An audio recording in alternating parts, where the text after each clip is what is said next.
பாமகவினுடைய சித்திரை முழுநிலவு மாநாடு மாமல்லபுரத்தில 100 ஏக்கர் பரப்பளவுல மிக பிரம்மாண்டமா நடந்து முடிஞ்சிருக்கு. அந்த மாநாட்டில பல்வேறு தீர்மானங்களும் நிறைவேற்றப்பட்டன. இன்னைக்கு நம்ம அத பத்தி பேசப் போறதில்ல. மாறாக பாமகவினுடைய மாநாடு தாவேகாவிற்கு கற்றுக் கொடுத்த பாடத்தை பத்தி பார்க்க போறோம்.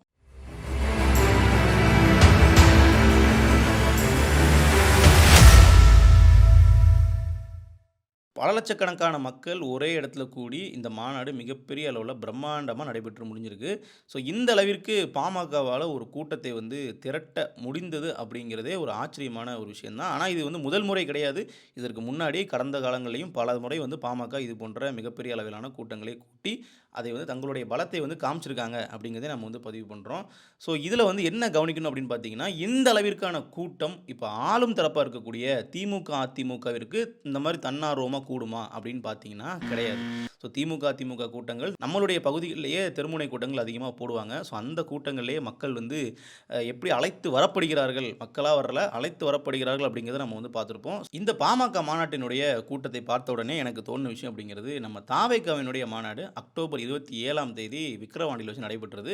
கிட்டத்தட்ட அதுவும் வட தமிழகத்தில வச்சு தான். ஸோ அப்படி பார்க்கும்பொழுது மிகப்பெரிய அளவிலான கூட்டம் அங்கேயும் வந்தது. ஆனால் இந்த அளவிற்கான கூட்டம் அங்க இல்ல அப்படிங்கிறது இந்த 2 மாநாட்டினுடைய கூட்டங்களுடைய விஷுவல் நீங்க பார்த்தீங்கனாலே தெரியும். அந்த ட்ரோன் ஷாட் பார்த்தீங்கன்னா, கூட்டம் எந்த அளவுக்கு பாமகக்கு அதிகமா வந்திருக்காங்கன்றது தெரியும். ஸோ எத்தனை நம்பர்ஸ் வந்தாங்கன்றது நமக்கு எக்ஸாக்ட்டா தெரியணும்னு அவசியம் இல்ல. அந்த கம்பேரிசன் கூட நம்ம விட்டுறலாம். இப்போ சொல்ல வர்ற விஷயம் என்னவா இருக்கு அப்படின்னு பார்த்தீங்கன்னா, இந்த அளவிற்கு பாமகவிற்கு கூட்டம் கூடுது அப்படின்னாலும், பாமகவினுடைய அந்த வோட் பெர்சன்டேஜ் என்ன? பாமகவினுடைய அந்த அரசியல் வெயிட்டேஜ் என்ன? அப்படிங்கிறத நாம எடுத்து பார்க்கணும். இத்தனை லட்சக்கணக்கான மக்களை ஒரே இடத்தில் கூட்ட முடிந்த பாமகவானது அரசியல் களத்தில கிட்டத்தட்ட 5.3 விழுக்காடு வாக்குகள் தான் அதிகபட்சம் பெற்றிருக்காங்க அப்படிங்கிறத நம்ம முதல்ல பார்க்கணும்.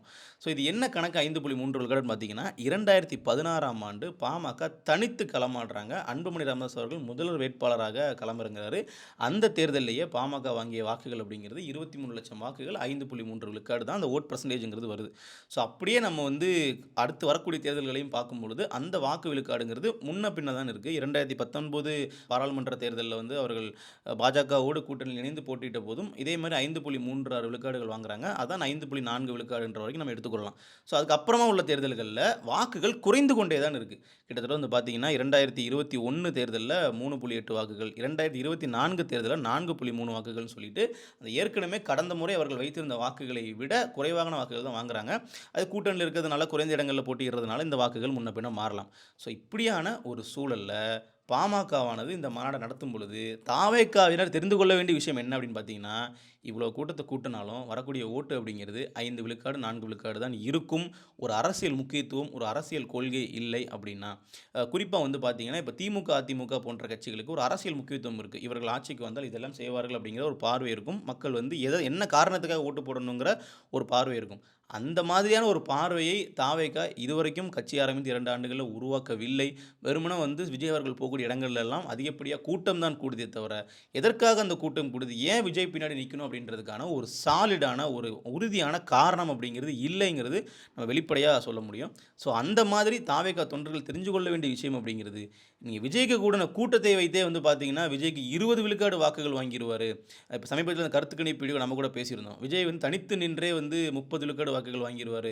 100 சீட்டு ஜெயிப்பாரு. இப்படிங்கிறதெல்லாம் பேசுறதுங்கிறது ஒரு அரசியல் அறிவற்ற தன்மையை தான் காட்டுதுன்னு நம்ம சொல்ல முடியும். கூடவே பார்த்தீங்கன்னா, விஜய் அவர்கள் 15, 20 விழுக்காடு வாக்குகள் தாண்டிருவாரு தனித்து நின்றே அப்படின்னு சொல்வது எதன் அடிப்படையில அப்படிங்கிறத நீங்க பொருத்தி பார்த்துக்கோங்க. ஸோ இத்தனை கூட்டத்தை கூட்டிய பாமகவிற்கு அரசியல் களத்தில 5 விழுக்காடு, அடுத்து வரப்போற தேர்தலில் குறைந்து கொண்டே தான் வாக்குகள் வருது. 4, 3 அப்படிங்கும்போது ஒரு டவுன்ஃபால்ல இருக்கக்கூடிய ஒரு கட்சி, ஒரு இறங்கு முகத்தில் இருக்கக்கூடிய ஒரு கட்சியாலேயே இவ்வளவு பெரிய கூட்டத்தை கூட்ட முடிகிறது. ஸோ சேர்கிற கூட்டம் அப்படிங்கிறது ஓட்டாக மாறாது அப்படின்றதுக்கு ஒரு சிறந்த எடுத்துக்காட்டு நம்ம இந்த மாநாட்டை எடுத்துக்கலாம். நிச்சயமா இது மிகப்பெரிய ஓட்டு தான். ஒரு 5 விழுக்காடு ஓட்டு அப்படிங்கிறது சாதாரணம் கிடையாது. அதுவே ஒரு மிகப்பெரிய அளவிலான சாதனை தான். அதை நம்ம ஒத்துக்கொண்டு தான் ஆக வேண்டும். ஆனால் திமுக, அதிமுகவிற்கு இணையான வாக்குகளை வாங்கணும், மற்ற கட்சிகள் கூட நம்மளும் போட்டியிடணும் அப்படிங்கிற இடத்துக்கு வர்றதுக்கு இந்த வாக்குகள் போதுமானதா இருக்காது. இப்போ விஜய் அவர்கள் என்ன சொல்றாரு? என்னோட தலைமையில மற்ற கட்சிகள் நீங்க கூட்டணிக்கு வாங்கன்னு சொல்லி அழைப்பு விடுறாரு இல்லைங்களா? அப்படி அழைப்பு விடுவதற்கு இந்த வாக்குகள் பத்தாதுங்கிறதா நம்ம சொல்ல வர விஷயமா இருக்கு.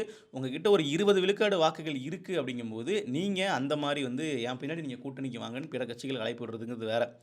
எனக்கு மிகப்பெரிய அளவுல மாஸ் இருக்கு. எனக்கு மிகப்பெரிய அளவுல மக்கள்கிட்ட ரீச் இருக்கு. அதனால என் பின்னாடி வாங்கன்னு சொல்றதுங்கிறது சரியானது கிடையாதுன்றதுக்கான ஒரு ஒப்பீடு தான் இந்த பாமக மாநாட்டை பார்த்து தாவேகாவினர் கற்றுக்கொள்ள வேண்டியது. இப்ப இருக்கக்கூடிய சூழல்ல தாவேகாவிற்கு ஒரு 4 விழுக்காடு, 5 விழுக்காடு வாக்குகள் தான் உறுதியாக கிடைக்கும்னு சொல்றாங்க. அதிகபட்சம் 10 கிட்ட வரைக்கும் நெருங்கலாம் அப்படின்ட்டு ஒரு சில பேர் வந்து சொல்றாங்க. ஆனா எப்படி இருந்தாலும் பார்த்தீங்க அப்படின்னா, அது ஒரு கணிசமான தாக்கத்தை ஏற்படுத்தக்கூடியதாகவோ, இல்லை விஜய் ரசிகர்கள் நம்புவது போல் அடுத்தது ஆட்சியை நாம தான் பிடிக்க போறோம் அப்படின்றதுக்கான வாக்குகளாகவோ இருக்க போறது கிடையாது. நிச்சயமா விஜய் அவர்கள் வந்து அதற்கான படிநிலைகளை எடுத்து அரசியல் களத்தை மாற்ற முடியுமானா, அதற்கான வாய்ப்புகள்லாம் இருக்கு. ஆனா, அரசியலே பேசாம நமக்கு இருக்கக்கூடிய ரசிகர்களின் ஆதரவை வைத்து மட்டுமே நாம வந்து அந்த இடத்துக்கு போயிரலாம்னு நெனைக்கிறது தான் நமக்கு வந்து வேடிக்கையா இருக்கு வெளியிருந்து பார்க்கும்போது. இப்ப நாம் தமிழர் கட்சி ஒரு பாணிய பின்பற்றுறாங்க இல்லைங்களா? வாக்கு வங்கியை உயர்த்தி அதன் பின்பு வந்து எங்களோட தலைமையில நாங்க வருங்காலத்துல கூட்டணி அமைப்போம். அப்படிங்கிற மாரியான ஒரு சீரான வளர்ச்சி அப்படிங்கிறது வேற. எடுத்த உடனே நான் தான் வந்து சிஎம். எனக்கு ஸ்ட்ரெய்ட் ஹீரோ தான். இந்த சைடு கேரக்டர் அமெரிக்க மாப்பிள்ளைலாம் வேண்டாம். அப்படிங்கிற பாணியில நீங்க அரசியல் களத்துல போறது அப்படிங்கிறது உங்க ரசிகர்களே ஏமாற்றக்கூடிய ஒரு செயலாக மாறிரும் அப்படிங்கிறதும் நம்ம பார்க்கக்கூடிய ஒரு பார்வையா இருக்கு. நிச்சயமா தாவேகா தொண்டர்களும் இந்த பாமக மாநாட்டை பார்த்து அரசியல் களம் என்ன அப்படிங்கிறத புரிந்து கொள்வார்கள் என்று நான் நம்புறேன்.